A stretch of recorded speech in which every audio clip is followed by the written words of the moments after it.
Hello, beautiful people. Welcome to HerJourney2Self Podcast. My name is Tamara and I am your host. As always, I hope you all are doing well and that you are ready for today's episode. So let's go ahead and jump right on in. Today we are talking about gratitude, the quality of being thankful, readiness to show appreciation for and to return kindness. So today I really want to explore how we can implement gratitude more into our personal lives. What does that look like? What does that sound like? How do we hold on to it in moments of despair? Because that's when it can really become difficult. So with all things, I think it definitely takes a mindset shift. We must change our perspective. And one of the biggest mindset shifts that I had to do with working out. Surprise, surprise. Of course, it has to do with my body, like many things that I share here on this podcast. And I heard someone say that your purpose usually relates to your pain, and I can definitely relate to that. Even when it comes to being a performer, I've always been drawn to roles that I'm passionate about based on my own personal experiences and other experiences that I can empathize with. So I'm definitely the type of person that doesn't necessarily have to experience something to be affected by it. So either indirectly or directly, I'm drawn to it. And I've definitely experienced a lot of emotional pain when it comes to my body. But I had this epiphany a few years ago where I don't have to work out. I get to work out. I am so blessed to have this body. I have all of my limbs and I can move them freely. I can train as hard or as gently as I want to. This body is strong. And yes, I still have my own personal hangups with how I wish I looked or how I wished my body responded when I do a certain like meal plan or workout plan. But I know how fortunate I am. Gratitude. Now, when I think about gratitude, I also think about contentment. And this is something that I've always struggled with. I still struggle with it to this day. And I think I kind of envy people who can say so confidently that they are content. And it just hasn't really hit for me yet. Now, from my understanding, contentment doesn't mean that you are giving up, that you are settling and throwing in the towel, even though it feels that way, you know? It is an emotional and mental state. It really means that you have accepted your state. And it is completely possible to be content while still working toward your goals, still working toward what you want and what you foresee for yourself and for your life. So I definitely understand the necessity of shifting my perspective, but it takes work. And I think gratitude may be the answer. So, how do we get there? I think it is a daily and intentional practice that we must implement. And many times when I'm down and I start running down the list of things that I'm disappointed with or upset with, my husband will stop me and ask me, "What are you happy about today? What's something good that happened today? What are you grateful for?" And I will be honest, my initial emotional response is usually annoyance. There goes that spirit of rebellion again. But like I said, it's a daily and intentional practice that we have to implement. And we must not let the darkness of our circumstance to prevent us from shining light on the situation. And that is the powerful thing about light because it only takes a flicker for it to defeat darkness. Only a flicker with just the slightest bit of light. Darkness is no longer complete. Just imagine being in a dark room and with every statement of gratitude, more light is revealed. I'm grateful for my body. Light. I'm grateful for my job. Light. I'm grateful for these changes that are taking place in my life, even though I don't completely understand it all yet. Light. Man, just that imagery alone is beautiful and should motivate us to take up this practice. And there are so many benefits associated with practicing gratitude. So, for an individual, they are increased happiness and positive mood. Now, we all know what it's like to be around someone who is always in a bad mood. Man, it is draining. We do not want to be that type of person. And then on the contrary, we know what it's like to be around someone who can bring joy to any room. I want to be that type of person. You don't want to be the person that's always sucking the life out of everything. You want to create light, you want to create joy. The next is more satisfaction with life, less materialistic, less likely to experience burnout. And listen, in today's society, we all need that, okay? Better physical health. I am all about the physical health, promoting wellness, better sleep. Listen, stress can keep you up at night.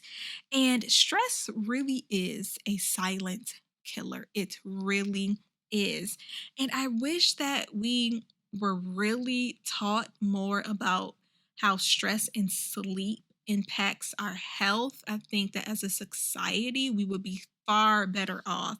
And I would definitely recommend the book Sleep Smarter by Sean Stevenson to really understand sleep more and why it is so important. I definitely do not live by that saying that, oh, I'm going to sleep when I die. No, you need to sleep right now. Next is less fatigue, lower levels of cellular inflammation, greater resiliency, and encourages the development of patience, humility, and wisdom. Now, those are just for an individual. Now, of course, our practices and just the way we live our lives definitely has an impact on our personal relationships. So let's talk about the benefits for groups. Increases pro-social behaviors, strengthens relationships, may help employees' effectiveness, and may increase job satisfaction. Now, all of this is a result of practicing gratitude. How powerful is that? And I also found a study that was done on gratitude where groups were assigned to write gratitude letters to people for a number of weeks. And there were 4 things that were determined that I just found amazing. The first one is that gratitude disconnects us from toxic, negative emotions. So writing a letter shifts our attention so that our focus is on positive emotions. The second one, expressing gratitude helps us even when we don't explicitly share it with someone. We're happier and more satisfied with life because we completed the exercise. And I can definitely attest to that. That is so true. Even when it has nothing to do with gratitude, just getting something done, completing a task makes me feel extremely good about myself. The third one is the positive effects of gratitude writing compound like interest. So you might not notice the benefit of a daily or weekly practice, but after several weeks and months, you will. And I think I mentioned that all the time that this is a journey, hence her journey to self. I know that we often want a microwavable minute, response to the things that we are working on. But, life doesn't work that way. Humans, we don't work that way. So we have to appreciate the process. Number 4, a gratitude practice trains the brain to be more in tune with experiencing gratitude. A positive plus a positive equals more positives. So that is just amazing. So let's think about a few things that we can implement in our lives to practice gratitude. So some of these are things that I already do, and others are things that I found really interesting and could be really helpful. So I thought I would share those as well. The first one is to keep a daily gratitude journal or jar.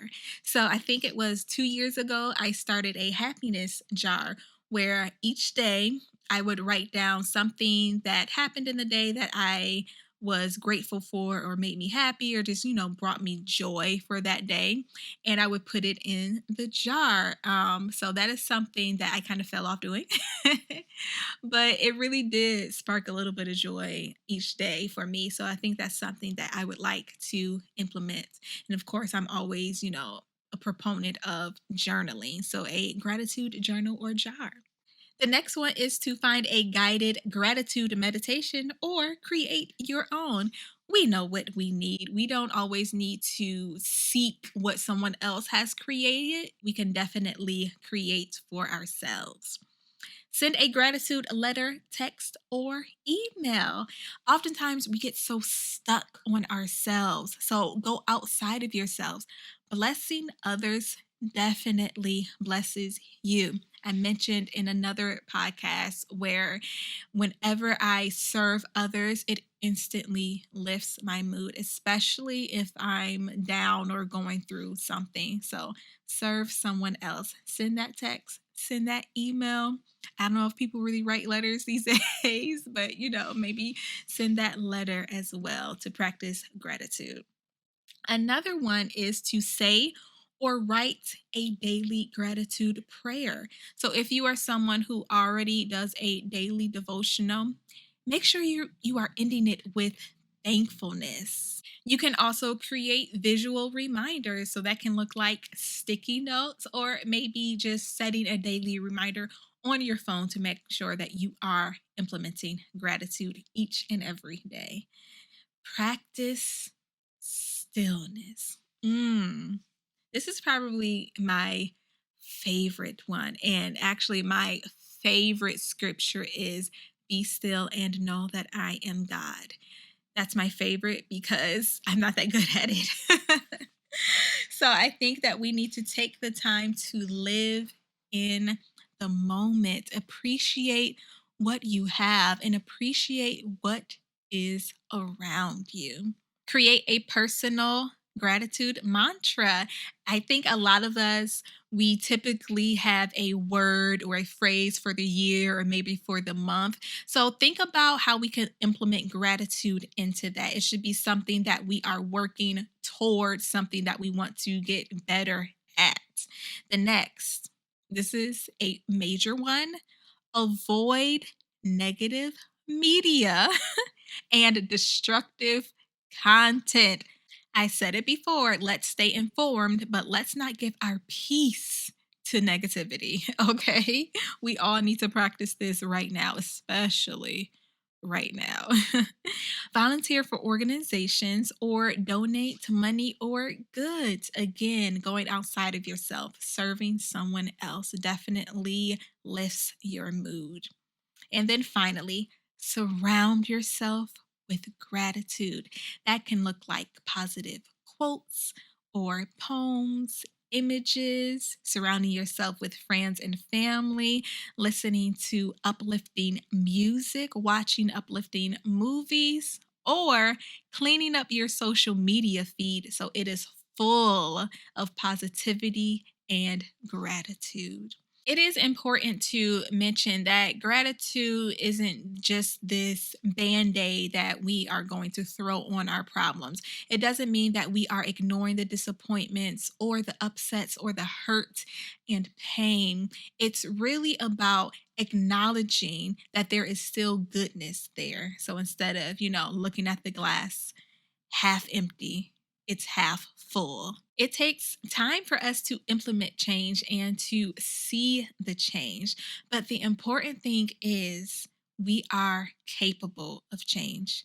More importantly, we are worthy of it. So thank you so much for tuning in to today's episode. I hope you've been encouraged.